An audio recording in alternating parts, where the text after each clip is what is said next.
ஹாய்மா, இன்றைக்கி வந்து பால் பொங்கல் சொல்லித்தரேன் பாருங்கள். நம்ம ஸ்வீட்டும் பண்ணிக்கலாம், அப்படியே சால்ட்டு போட்டும் சாப்பிட்டுக்கலாம். அதை பாருங்கள், அரிசியை வந்து கழுவிட்டேன். அரிசியை 3 டைம்ஸ் நம்ம எப்பவும் சாப்பாடு வாஷ் பண்ணுற மாதிரி பண்ணிவிட்டு, 1 டம்ளருக்கு நம்ம 4 டம்ளர் பால் வைக்கணும். 1 டம்ளர் ரைஸ்னால் 4 டம்ளர் வெறும் பால் மட்டும்தான், தண்ணி கிடையாது. ஓகேவா? இப்போது இதை வச்சு குக்கரில் வச்சுட்டு 6 விசில் வச்சுருங்க. ஓகேவா? 6 விசில் வச்சு இறக்குனதுக்கப்புறமா சால்ட்டு போட்டு கலந்துடணும். ஓகே, அதுக்கப்புறம் சொல்கிறேன்.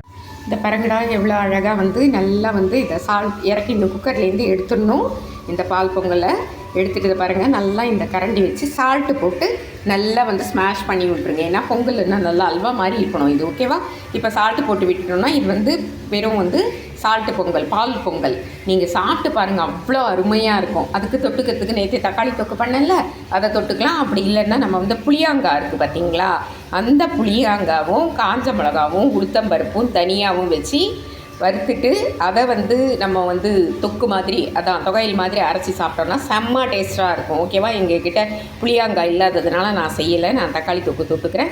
இப்போ இதுவே வந்து நீங்கள் ஸ்வீட் பண்ணணுன்னா என்ன பண்ணணும், இதில் பாதி பசங்க வந்து வெறுமனை சாப்பிட மாட்டாங்கன்னா நம்ம என்ன பண்ணலாம், இந்த பாதியை எடுத்து வச்சுட்டு வெல்லம் இருக்குது பார்த்திங்களா, நல்லா நுணுக்கிட்டு அதில் போட்டு அப்படியே ஸ்டவ் மேலே வச்சு நல்லா அடி பிடிக்காமல் மெல்ட் பண்ணிடணும். ஓகேவா? அவ்வளோதான், வேறு ஒன்றுமே இல்லை. எதுவும் தாளிக்கக்கூடாது, எதுவுமே போடக்கூடாது. ஓகேவா? லைக் பண்ணுங்கள், ஷேர் பண்ணுங்கள்.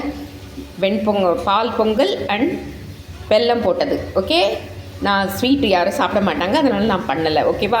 இது வெள்ளையாக சாப்பிட மாட்டாங்கன்னா நம்ம அந்த மாதிரி போட்டுக்கலாம். ஓகே, லைக் பண்ணுங்கள், ஷேர் பண்ணுங்கள், கற்றுக்குங்க. செம்ம டேஸ்ட்டாக இருக்கும், பண்ணி பாருங்கள். நீங்கள் வைக்கும்போது குக்கரில் பெரிய பாத்திரத்தில் வையுங்க. கொஞ்சமாக போடுறோன்னா, ஏன்னா பால் இல்லையா, பொங்கும் இல்லையா. சின்ன பாத்திரத்தில் வச்சா குக்கரில் பால் எல்லாம் பொங்கிடாதனால பெரிய பாத்திரத்தில் வையுங்க. ஓகேவா?